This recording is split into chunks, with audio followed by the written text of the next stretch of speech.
Hello everyone, welcome to Learn अभी। I am Shivani Chauhan, class 7 science की book का chapter 12 earth, moon and the sun. तो earth के बारे में, मून के बारे में, सन के बारे में इस चैप्टर में हम लोग पढ़ने वाले हैं।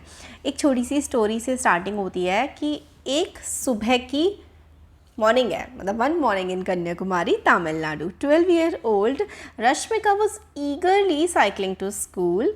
She was excited. That was the day her science teacher had dedicated a class for student to share and try explain interesting observations। तो सुबह का टाइम था और रश्मिका फटाफट स्कूल जा रही थी। 12 साल की है वो, और वो काफ़ी एक्साइटेड थी क्योंकि आज एक इंटरेस्टिंग ऑब्जर्वेशन की शेयरिंग होने वाली थी। उनकी क्लास में साइंस टीचर करने वाले थे।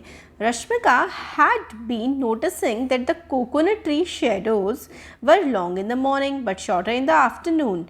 On her way back, she thought about it and decided that the size of the shadows changed because the sun moved across the sky during the day. अब वो जब स्कूल जाती है सुबह के टाइम, तो जो शेडो होती हैं मॉर्निंग में, सुबह सुबह, वो बहुत ही लंबी होती हैं। सुबह के टाइम जो पेड़ों की परछाई होती है वो बहुत लंबी होती है, बट जब वापस आती है आफ्टरनून में तो वो परछाई छोटी हो जाती है। तो उसने ये डिसाइड किया कि साइज़ जो है ना शेडोज़ का वो चेंज हो रहा है क्योंकि सन घूम रहा है स्काई में, क्योंकि सन स्काई में घूम रहा है, इसलिए शेडो छोटी बड़ी हो रही होंगी, ऐसा उस बच्ची ने सोचा। But she also remembered learning that the earth moved around the sun. But उसको याद है कि उसने क्लास 6 में पढ़ा था कि सन तो नहीं घूमता है, जबकि अर्थ सन के अराउंड घूमती है। अब नाउ शी वॉज पजल्ड, अब वो कन्फ्यूज है कि ये हो क्या रहा है। She wondered, does the sun move in the sky और डज द अर्थ मूव। अब वो सोचती है कि सन मूव करता है कि अर्थ मूव करती है, तो इस तरीके से वो सोचती हुई जा रही है। अब रोटेशन ऑफ द अर्थ के बारे में हम लोग पढ़ेंगे। तो आप लोगों ने नोटिस किया होगा कि सन ईस्ट में राइज करता है और सेट कर जाता है वो वेस्ट डायरेक्शन में। तो ईस्ट में राइज करता है और वेस्ट डायरेक्शन में वो सेट करता है।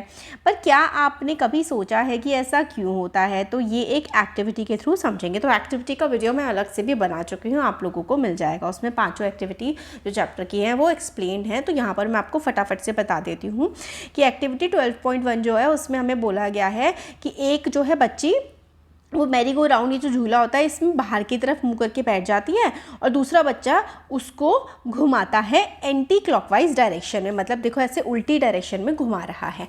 अब बच्ची जब इस पे बैठी हुई है तो जो ऑब्जेक्ट्स हैं आसपास के वो उसको उल्टी डायरेक्शन में मूव होते दिखते हैं। मतलब अगर वो इस डायरेक्शन में जा रही है तो पेड़ या बिल्डिंग उसको इस डायरेक्शन में जाते हुए दिखते हैं। तो भाई ऐसा क्यों होता है? तो ऐसा इसलिए होता है क्योंकि अर्थ मूव कर रही है ना, तो वो क्लॉकवाइज डायरेक्शन में दिखते हैं। अगर आप बैठे हुए हैं, मैं फिर से समझाती हूँ, आप एक जगह बैठे हुए हैं और आप इस तरफ मूव कर रहे हैं तो आपको ऑब्जेक्ट्स ऐसे उल्टी डायरेक्शन में जाते हुए दिखेंगे, क्योंकि आपने उनको पास कर दिया है तो आपको ऐसा लगेगा कि वो पीछे रह गए हैं, उल्टा आपसे मूव कर रहे हैं। तो ट्रीज़ जो हैं वो ऑपोजिट डायरेक्शन में मूव करते हुए दिखाई पड़ते हैं। तो ये वाली चीज़ इसलिए होती है क्योंकि अर्थ जो है वो वेस्ट टू ईस्ट मूव कर रही है सन के अराउंड। तो यूजिंग ये ऑब्जर्वेशन मेड बाय अस, हमने जो झूले वाली करी while riding merry go round, अब हमें सोचना है और समझनी है ये बात। तो we view from the earth, हम लोग अर्थ से देख रहे हैं सन को। द सन हमें अपीयर होता है in the east, moves across the sky from east to west and disappears in the west. ये इंडिकेट करता है क्या सन मूव कर रहा है? नहीं, ऐसा इसलिए हो रहा है क्योंकि अर्थ मूव कर रही है वेस्ट टू ईस्ट। तो अर्थ क्योंकि वेस्ट टू ईस्ट मूव कर रही है इसलिए हम वेस्ट टू ईस्ट मूव कर रहे हैं, इसलिए बाकी चीज़ें हमें उल्टी मूव करती हुई दिखाई पड़ती हैं, ईस्ट टू वेस्ट। तो चाहे सन हो चाहे मून हो, हमें वो ईस्ट से वेस्ट की तरफ जाता हुआ दिखाई पड़ता है। क्योंकि अर्थ वेस्ट टू ईस्ट जा रही है तो हमें दूसरी चीज़ उल्टी घूमती हुई दिखाई पड़ती है as compared to our position. ये चीज़ हम लोगों को याद रखनी है। मैरी गो राउंड में अगर आप बैठ करके एक्सपेरिमेंट करके देखेंगे तो आपको समझ में आएगा, अगर आप इस तरफ मूव कर रहे हैं तो आपको ऑब्जेक्ट इस तरफ मूव करते हुए दिखाई पड़ेंगे उल्टी डायरेक्शन में। इसी तरीके से अगर आप एक लट्टू घुमाएं या फिर पंखा घुमाएं या फिर बॉल को अपने हाथ पे घुमाएं, स्पिन करें यानी कि रोटेट करें, तो आपको समझ में आएगा कि किस तरीके से अर्थ रोटेट करती है। तो अर्थ का जो रोटेशन होता है वो वेस्ट टू ईस्ट होता है। ये बात हमें याद रखनी है क्योंकि ये बहुत ही ज़्यादा इम्पोर्टेंट बात है कि अर्थ वेस्ट टू ईस्ट डायरेक्शन में मूव करती है, यानी कि मूव करती है यानी कि रोटेट करती है। और रोटेट कैसे करती है अर्थ जो है, अर्थ स्पिन्स या फिर अर्थ rotates on its own axis. The earth axis of rotation होता है, अर्थ की ये एक्सिस ऑफ रोटेशन है और इसके अराउंड ही अर्थ मूव करती है। ये सारा का सारा हम एक्टिविटी वाले में भी सब एक्सप्लेन कर चुके हैं कि ये अर्थ है। अर्थ को हम लोगों ने इस तरीके से बांट रखा है, इमेजिनरी की बीच में इक्वेटर है, ऊपर की तरफ नॉर्दर्न हेमिस्फेयर है, नीचे की तरफ सदर्न हेमिस्फेयर है। तो सन अगर इक्वेटर के सामने है तो इक्वेटर पर सन की पूरी लाइट पड़ती है, तो इक्वेटर पर 12 आवर्स का डे होता है और 12 आवर की नाइट होती है। और क्योंकि ये नॉर्दर्न हेमिस्फेयर सदर्न हेमिस्फेयर के ये वाले पार्ट्स पोल हैं, इन पर लाइट कम पड़ती है, तो पोल्स पर 6 महीने का दिन होता है और 6 महीने की रातें होती है। तो जब सन की लाइट पड़ रही होती है तो पूरे 6 मंथ पोल पर, जैसे नदर्न पोल पर लेट से सन की लाइट पड़ रही है तो पूरे के पूरे 6 मंथ्स तक नदर्न पोल पर लाइट रहेगी। और लेट से फिर सन घूम गया है और सदर्न पोल पर लाइट पड़ रही है तो पूरे के पूरे 6 मंथ तक वहाँ पर लाइट रहेगी। और जिस पार्ट पे लाइट नहीं पड़ रही सन की, उस पार्ट पे पूरे 6 महीने अंधेरा रहेगा। कहाँ पर? पोल्स पर। ठीक है, पोल्स पर ऐसा होता है। तो ये हम लोगों ने समझ लिया। तो अर्थ जो है वो वेस्ट टू ईस्ट डायरेक्शन में मूव करती है और अर्थ रोटेट करती है। अर्थ अपना एक रोटेशन कंप्लीट कर देती है 24 आवर्स में, इसीलिए तो हमारा एक दिन 24 घंटे का होता है। तो अर्थ पूरे अपनी एक्सिस पर रोटेट कर जाती है 24 आवर्स में। तो अर्थ देखो ना इस तरीके से मूव कर रही है। मैं आपको यहाँ पर एक ना डायग्राम बना के दिखाती हूँ कि ये ना सन है बीच में, क्योंकि अर्थ सन के अराउंड चक्कर लगा रही है। ये अर्थ है, तो अर्थ जो है वो अपनी एक्सिस पर रोटेट कर रही है। तो अर्थ एक तो सन के भी चारों तरफ चक्कर लगा रही है, उसको तो हम लोग एक कंप्लीट रिवॉल्यूशन बोलते हैं, वो अभी हम आगे चैप्टर में पढ़ेंगे। तो उससे 1 साल होता है। अब सन के अराउंड अर्थ इस तरीके से गोल गोल भी चक्कर लगा रही है और साथ ही साथ अपने भी ऐसे गोल गोल घूमती हुई, जैसे लेट से आप गोल गोल घूमते हुए आगे बढ़ते जाएं, इस तरीके से अर्थ सन के अराउंड चक्कर लगाती है। तो इसीलिए अर्थ अपनी एक्सिस पर भी रोटेट करती है और अपनी एक्सिस पर एक कंप्लीट रोटेशन वो 24 आवर्स में करती है। इसीलिए हमारा जो डे होता है वो 24 आवर्स का होता है। और अर्थ की जो मूवमेंट है वो एंटी क्लॉकवाइज है, यानी कि वेस्ट से ईस्ट डायरेक्शन में है। एक्टिविटी 12.2 में हम लोगों को बोला गया है कि एक ग्लोब लेना है, उस पर आप जहाँ पर रहते हैं वहाँ पर आपको एक स्टिकर लगाना है, फिर उसको आप रोटेट करेंगे। क्योंकि अर्थ वेस्ट टू ईस्ट रोटेट करती है तो आपको वो प्लेस भी इस तरीके से ही मूव होता हुआ दिखेगा। तो अर्थ अपनी एक्सिस के अराउंड भी रोटेट करती है। तो एक्सिस ऑफ रोटेशन के बारे में हमें बताया गया है। तो इस तरीके से हमें बताया है कि आप यहाँ पर सन है और ये आपको अर्थ दिखाई पड़ रही है। अगर आप इस टॉर्च को सन माने तो जिस के सामने जिस एरिया के जिस पार्ट पर आपको सन की पूरी लाइट पड़ती हुई दिखाई दे रही है वहाँ पर दिन होगा और दूसरी वाली जो साइड होगी वहाँ पर नाइट आप लोगों को देखने को मिलेगी। इसीलिए आधी अर्थ पर तो क्या होता है, दिन होता है और आधी अर्थ पर रात होती है। यूएसए में जब दिन होगा तब इंडिया में रात होती है, क्योंकि यूएस और इंडिया एक दूसरे से बहुत दूरी पर हैं। तो इस वजह से क्योंकि अर्थ अपनी एक्सिस पर रोटेट करती है, आधा दिन होता है और आधी रात होती है। और क्योंकि अर्थ हल्की सी टेढ़ी भी है, टिल्टेड एक्सिस है, इस वजह से हमें दिन और रात जो है वो दिखाई पड़ते हैं। सीजन्स वगैरह भी हमारे होते हैं। अब हमें ये बताया गया है कि जो सनराइज़ यहाँ पर ये सारा का सारा मैंने उसमें अच्छे से एक्सप्लेन किया हुआ है एक्टिविटी वाले वीडियो में, और इसका पूरा का पूरा इस तरीके से मैंने समराइज़ में कि क्या क्या है ये यहाँ पर एक्सप्लेन कर दिया है। अब जो डे टाइम आधे दिन ग्लोब पर आधे एरिया में डे टाइम होता है और आधे एरिया में नाइट होता है। अब इंडिया में क्योंकि हमेशा सन जो है हमें ईस्ट से उगता हुआ दिखाई पड़ता है, तो इंडिया के जो ईस्टर्न स्टेट्स हैं वहाँ पर सूर्य पहले उदय हो जाता है, वहाँ पर सनराइज़ पहले हो जाती है। तो यानी कि जो इंडिया का ईस्टर्न पार्ट है, जो हमारे नॉर्थ ईस्ट वाला रीजन है, जो हमारा बंगाल वाला रीजन है, असम वाला रीजन है, वहाँ पर सनराइज़ जल्दी हो जाता है एज़ कम्पेयर टू गुजरात में, क्योंकि गुजरात वेस्टर्न वाले रीजन में हमारा पड़ता है। तो ये हमें समझ में आ गया। अब अर्थ वेस्ट टू ईस्ट रोटेट करती है, इसी से हमारी डे और नाइट की साइकिल बनती है कि जिस तरफ सन की रेज़ पड़ रही हैं उस तरफ तो हमारा डे हो जाएगा, और जिस तरफ सन की रेज़ नहीं पड़ रही हैं उस तरफ हमारी नाइट हो जाएगी। तो इसी मूवमेंट के सन के अराउंड जो अर्थ की रोटेशन हो रही है, इस मूवमेंट की वजह से हमें डे और नाइट एक्सपीरियंस होते हैं। तो जिस समय जिस जगह पर लाइट पड़ रही है वहाँ पर दिन आ जाएगा, जहाँ पर अंधेरा है वहाँ पर रात हो जाएगी। अब यहाँ पर एक और एक्टिविटी है। इस एक्टिविटी में आपको बोला गया है कि इमेजिन करिए, हमने देखा था ना कि बीचों बीच इक्वेटर होता है कि आप लोग इक्वेटर पे खड़े हैं, तो आप सुबह के टाइम जो है नॉर्थ की तरफ फेस करके और आपकी जो बैक है वो साउथ की तरफ फेस है, आप सुबह खड़े हुए हैं, तो आपको सामने की तरफ अपने सन दिखेगा। फिर दोपहर में जो सन होगा ना वो आपके सर पर आ जाएगा, और शाम के समय जो आप सन होगा अगर इक्वेटर पे खड़े हैं तो वो आपको वेस्ट की तरफ दिखाई पड़ेगा। सुबह सुबह आपको ईस्ट की तरफ दिखाई पड़ेगा और शाम को सन वेस्ट की तरफ दिखाई पड़ेगा। और अगर दोपहर की अगर आप बात करें, आप इक्वेटर पे हैं तो 12 बजे बिल्कुल आपके सर के ऊपर आपको सन दिखाई पड़ेगा। अब ऐसा इसलिए हो रहा है due to rotation of earth the sun appears to rise in the eastward direction, और फिर उसके बाद वो मूव करता है क्योंकि अर्थ रोटेट कर रही है। यही हमें समझाने की यहाँ पर पूरी की पूरी कोशिश करी जा रही है। अब फैसिनेटिंग फैक्ट यहाँ पर ये आता है कि अर्लियर इससे पहले वाले चैप्टर में हमने मेजरमेंट ऑफ टाइम और मोशन में देखा था कि जो साइंटिस्ट गैलीलियो हैं उन्होंने डिस्कवर किया प्रॉपर्टी ऑफ पेंडुलम, और ये उन्होंने 17वीं सेंचुरी में किया था। एक और साइंटिस्ट थे हेगन्स, उन्होंने ये प्रॉपर्टी का इस्तेमाल करके पेंडुलम क्लॉक्स बनाई उस समय पर टाइम जिससे मेजरमेंट किया जा सकता था।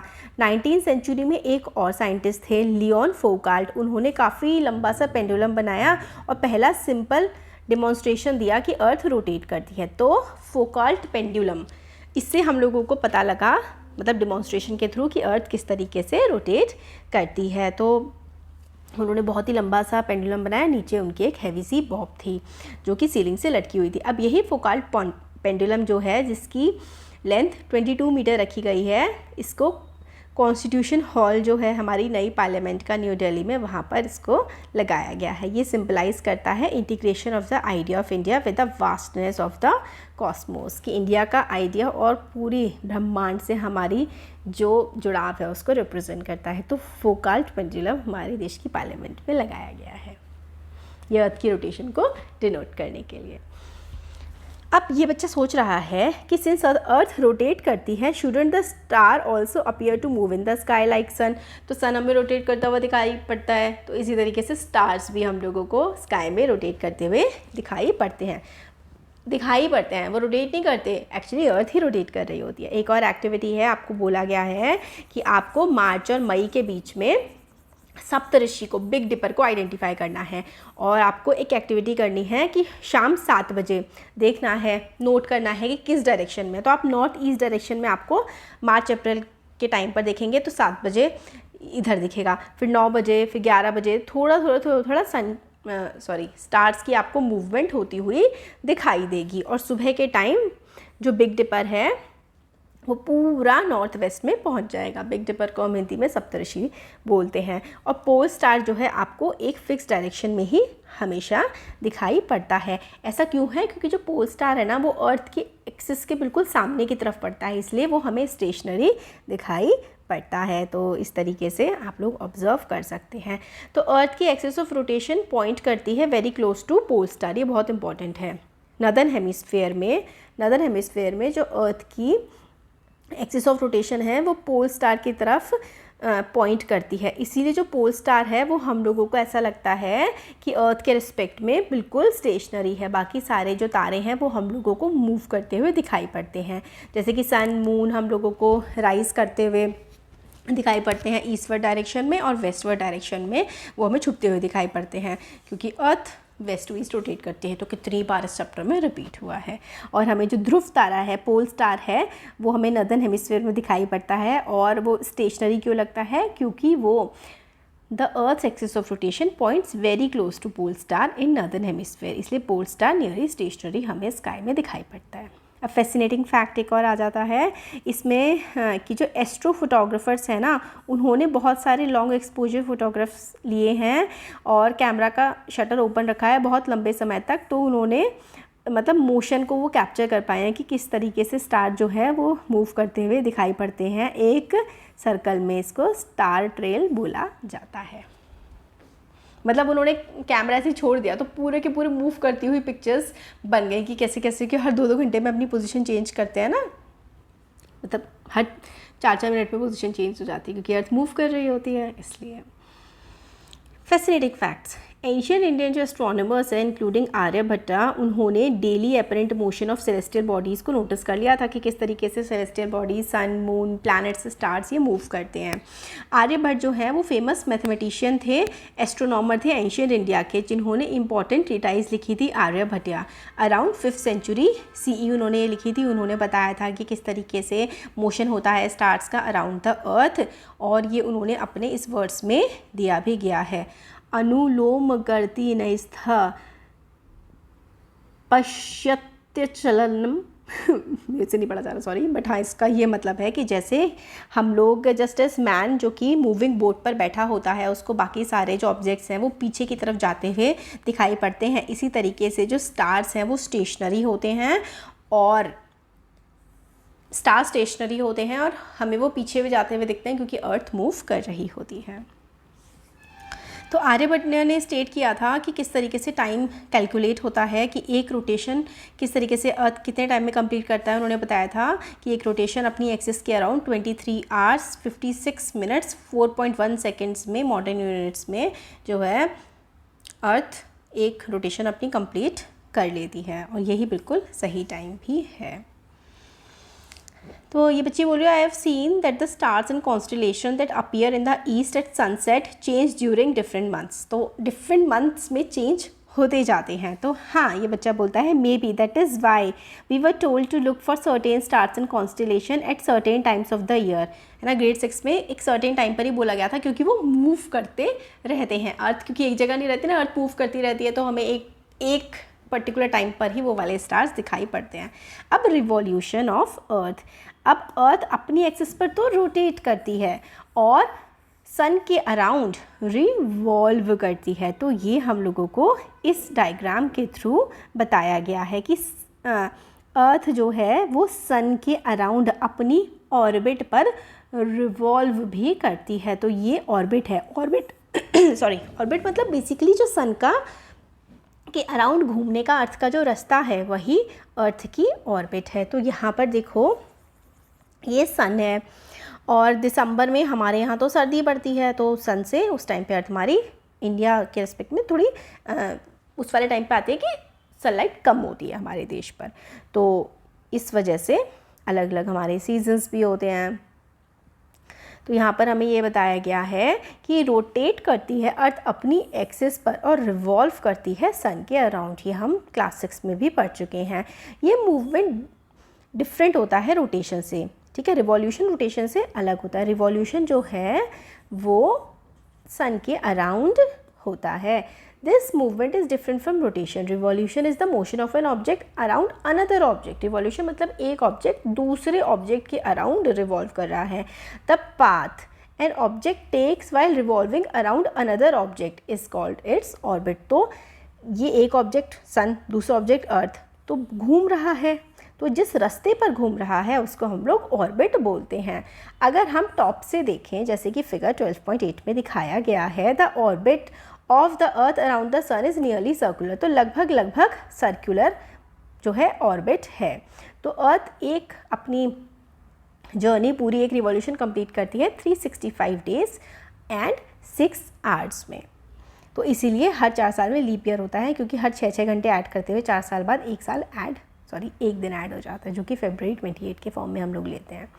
Changing view of night sky from the earth, तो every evening the sun set in the westward direction and night sky become visible. तो रात हो जाती है जैसे ही सन डूबता है वेस्ट में।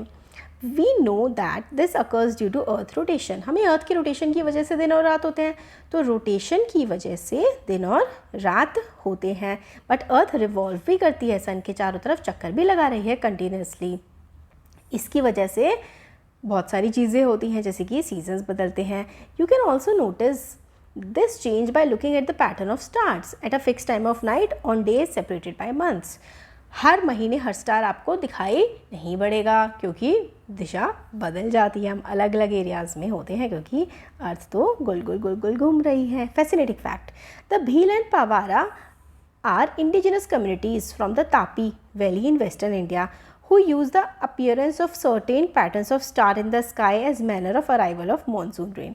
तो मानसून रेन आने वाली है ये बता देते हैं पैटर्न ऑफ स्टार्स देख करके भील और पवारा कम्युनिटी तापी वैली की वेस्टर्न इंडिया में जो रहते हैं। अब सीजन्स की बात करते हैं कि सीजन्स कैसे आते हैं। ये बच्चा बोलता है कि मैंने नोटिस किया है कि हम साइकिल्स ऑफ सीजन्स देखते हैं पूरे साल। क्या ये अर्थ के रिवॉल्यूशन पर डिपेंड करते हैं, क्योंकि अर्थ सन के अराउंड घूमती है? तो ये बच्ची बोलती है हाँ, मैंने भी नोटिस किया है कि गर्मियों में दिन लंबे होते हैं और सर्दियों में रातें लंबी होती हैं। तो हाँ, different position of earth while revolving around the sun, तो इसकी वजह से सीजन्स होते हैं। तो अर्थ जो है, अर्थ की axis of rotation is not upright with respect to orbit but is tilted. तो ऐसे हल्की सी टेढ़ी है, टिल्ट है। हम जो अर्थ की मूवमेंट है ना, वो रोटेशन जो हो रही है वो टिल्टेड एक्सिस पर हो रही है। The earth maintains this tilt as its orbit around the sun, तो हल्की सी टेढ़ी होकर के सन के अराउंड अर्थ घूम रही है। This tilt of earth axis and the spherical shape of the earth gives rise two seasons. तो ये जो टिल्ट है ना, टेढ़ा सा अर्थ का, और स्फेरिकल शेप जो है अर्थ की, क्योंकि अर्थ गोल है और हल्की सी टिल्टेड है अपनी एक्सिस पर, इसकी वजह से सीजन्स होते हैं। तो ये इंपॉर्टेंट है कि रीज़न ऑफ सीजन्स है अर्थ की एक्सिस का टिल्ट होना और अर्थ की spherical shape. Tilt of earth axis and the spherical shape of earth, इसकी वजह से हमें कई सारे सीजन्स मिलते हैं। तो अगर हम लोग नॉर्दर्न हेमिस्फीयर की बात करें, जहाँ पर हम लोग रहते हैं, सर्दियाँ होती हैं ठंडी ठंडी दिसंबर में और जून में गर्मी होती है। In June northern hemisphere is tilted toward the sun. June के टाइम पर जो नॉर्दर्न हेमिस्फीयर है वो सन के अराउंड टिल्टेड है, सन के अराउंड टेढ़ा सा हो रखा है, और सदर्न हेमिस्फीयर सन से दूर की तरफ टेढ़ा हो रखा है। तो सदर्न हेमिस्फीयर में उस समय सर्दी होती है और नॉर्दर्न हेमिस्फीयर में, इंडिया वाले रीजन में गर्मी होती है जून के टाइम पर, क्योंकि जून में जो टिल्ट है ना अर्थ का, देखो अर्थ सन की तरफ झुकी हुई है जून में, इसलिए गर्मी पड़ती है, इसलिए सनरेज ज़्यादा आ जाती है नॉर्दर्न हेमिस्फीयर पर सदर्न हेमिस्फीयर के कंपैरिजन में, और ज़्यादा हीट हो जाती है। Further more northern hemisphere receive sunlight for more than 12 hours in June. 12 घंटे से भी ज़्यादा की धूप होती है या फिर रोशनी होती है नॉर्दर्न हेमिस्फीयर में गर्मियों में, और इंटेंस सनलाइट की वजह से ज़्यादा लंबे टाइम की सनलाइट होती है, तो समर सीज़न रहता है। दिसंबर में ये सिचुएशन अपोजिट हो जाती है नॉर्दर्न हेमिस्फीयर में, and it experience winter season with sunlight for longer time. अब देखो, दो हेमिस्फीयर है ना अर्थ के, एक सदर्न नीचे वाला और ऊपर वाला नॉर्दर्न, तो इनके ना सीजन्स अलग अलग होते हैं। नॉर्दर्न हेमिस्फीयर में जब विंटर होती है उस समय पे सदर्न हेमिस्फीयर में समर होती है। तो यानी कि जब इंडिया में विंटर सीज़न है तो ऑस्ट्रेलिया में उस टाइम पर समर सीज़न होता है। तो उल्टा होता है, क्योंकि दो अलग अलग हेमिस्फीयर हैं। क्योंकि अर्थ की टिल्ट है ना, अर्थ की टिल्ट और अर्थ की स्फेरिकल शेप्स की वजह से हमारे सीजन्स होते हैं। क्योंकि अर्थ जब टिल्ट होती है सन की तरफ, तो एक इधर वाला पार्ट ही टिल्ट हो रहा है, तो यहाँ पर जो है वो गर्मी आ जाएगी। फिर जब ये घूम के यहाँ पहुँच गई तो ये वाला पार्ट टिल्ट हो रहा है, तो फिर उधर गर्मी आ जाएगी सदर्न हेमिस्फीयर में दिसंबर के टाइम। मोर इंटेंस, अब देखो इस तरीके से हल्की सी टेढ़ी है और पड़ रही है रोशनी बहुत ज़्यादा यहाँ पे नॉर्दर्न पोल पे। Same amount of sunrays are spread in a smaller area in this hemisphere, hence there are more intense heat. तो इस एरिया में बहुत ज़्यादा इंटेंस हीट पड़ती है, जो बिल्कुल इक्वेटर वाला रीजन है, क्योंकि यहाँ पे ज़्यादा सनरेज पड़ रही है ना, इसीलिए यहाँ पर ज़्यादा गर्मी होती है। और सनरेज ऊपर यहाँ पर कम सनरेज पड़ रही हैं, तो इसीलिए यहाँ पर गर्मी भी कम होती है। तो जो पोल्स है ना, वहाँ पे बर्फ़ क्यों रहती है? क्योंकि सनरेज हमेशा ही कम पड़ती हैं। और जो इक्वेटर वाला रीजन है, वहाँ पर गर्मी क्यों रहती है? क्योंकि सनरेज बहुत ज़्यादा हाई इंटेंसिटी की होती हैं, इसलिए बहुत गर्मी होती है। तो same amount of sunrays are spread in a larger area in the hemisphere, hence less intense. इधर लेस इंटेंसिटी सनरेज की होती है तो ठंडी होती है, और ज़्यादा इंटेंसिटी जहाँ पर होती है सनरेज की, वहाँ पर गर्मी ज़्यादा होती है। ये ऐसा है। तो ये जून वाला टाइम है और ये दिसंबर वाला टाइम है। इंटेंसिटी कम होती है, जब सर्दी होती है ना, तो सनरेज की इंटेंसिटी काफ़ी ज़्यादा कम होती है उस टाइम पर। Places in hemisphere receive sunlight for more than 12 hours during 24 hours of rotation. तो जहाँ पर इंटेंसिटी ज़्यादा है, तो ये वाला जो रीजन है, ये वाला, यहाँ पर 12 घंटे से भी ज़्यादा की सनलाइट होती है गर्मियों में, यही बताया गया है। तो इंडिया देखो इसी वाले रीजन में आता है ना, इसीलिए गर्मियों के टाइम पर हमारे वहाँ 8-8 बजे दिन छुपता है। देखो इंडिया इसी वाले रीजन में आता है ना, इक्वेटर से ऊपर है ना। तो नदर्न हेमिस्फेयर और लॉन्गर डे टाइम इन जून और शॉर्टर डे टाइम इन दिसंबर, क्योंकि दिसंबर में सन की रेस कम पड़ती हैं, कम समय के लिए भी पड़ती हैं। The seasons and length of day are reversed in the southern hemisphere as compared to northern hemisphere. तो winters जून में होती हैं southern hemisphere में, और summers वहाँ पे दिसंबर में होती हैं। अब dive deeper. Two correct reason often given to explain why season occur on earth. तो ये है, जब नदर्न हेमिस्फेयर टिल्ट होता है सन की तरफ, वो सन के पास है तो गर्मी हो जाएगी। The orbit of the earth is oval with the sun slightly displaced at the center. तो डिफरेंट डिस्टेंसेस हो जाते हैं सन के over the year. However the difference in distance in either of the cases is very small and these are the not the reason why season occur on earth. In fact earth is closest to sun in January. इसीलिए हम कहते हैं कि tilt की वजह से, अर्थ की spherical shape की वजह से जो है वो होती है अलग अलग सीजन्स, गर्मी और सर्दी और बारिश और अलग अलग सीजन्स, ठीक है। नदर्न हेमिस्फेयर, अब ये भी इम्पॉर्टेंट है कि जो नदर्न हेमिस्फेयर है उसका लॉन्गेस्ट डे होता है 21 जून, जिसको हम लोग समर सॉल्स्टिस कहते हैं 21 जून, और विंटर सॉल्स्टिस जो है वो होता है 22 दिसंबर को। तो समर सॉल्स्टिस में दिन बहुत बड़ा होता है, विंटर सॉल्स्टिस में रात बड़ी होती है। तो ये सॉल्स्टिस हो गए। अब 21 मार्च और 23 सितंबर ऐसा टाइम होता है जब लगभग डे टाइम 12 आवर्स का होता है। तो नदर्न हेमिस्फेयर में इन ये जो दिन है इनको बोलते हैं स्प्रिंग और ऑटम इक्विनॉक्स। तो ये 21 मार्च जो है वो स्प्रिंग इक्विनॉक्स होता है, तो लगभग 12 घंटे का दिन और 12 घंटे की रात होती है। ये नदर्न हेमिस्फेयर के कॉन्टेक्स्ट में है सारा। और 23 सितंबर को जो है हम मनाते हैं ऑटम इक्विनॉक्स। इसमें भी 12 घंटे का दिन 12 घंटे की रात होती है। तो 23 सितंबर हमारा ऑटम इक्विनॉक्स होता है, और 21 मार्च हमारा जो है वो ये वाला स्प्रिंग वाला इक्विनॉक्स होता है, और 21 जून समर सॉल्स्टिस होता है, और 22 दिसंबर विंटर सॉल्स्टिस होता है। तो ये 4 दिन इंपॉर्टेंट है, तो ये आप लोगों को याद रखने हैं। अब एट द पोल जो सनराइज करता है ईस्ट डायरेक्शन में इक्विनॉक्स वाले दिन 21 मार्च को, तो 6 महीने तक दिन रहता है। नदर्न हेमिस्फेयर में 21 मार्च से स्टार्ट होकर के आगे 6 महीने तक दिन ही रहता है, और सनसेट होता है 22 सितंबर को, और फिर उस 22 सितंबर के बाद रात ही रात रहती है नदर्न पोल पर। ये बहुत इंपॉर्टेंट है, फैसिनेटिंग फैक्ट हो गया। तो 21 मार्च से लेकर के 22 सितंबर तक जो है जो हमारा नॉर्थ पोल है वहाँ पर डे लाइट ही रहती है। 21 मार्च से लेकर के 22 सितंबर तक हमारे नॉर्थ पोल पर 6 महीने का दिन ही रहता है, और 22 सितंबर के बाद पूरी रात रहती है 21 मार्च तक। तो ये हो गए ऑन इक्वेटर। देयर इक्वेटर जो बिल्कुल बीच वाला है ना, अर्थ के बीचों बीच, उसमें 21 आवर्स ऑफ सनलाइट होता है, सॉरी 12 घंटे का दिन होता है और 12 घंटे की रात होती है।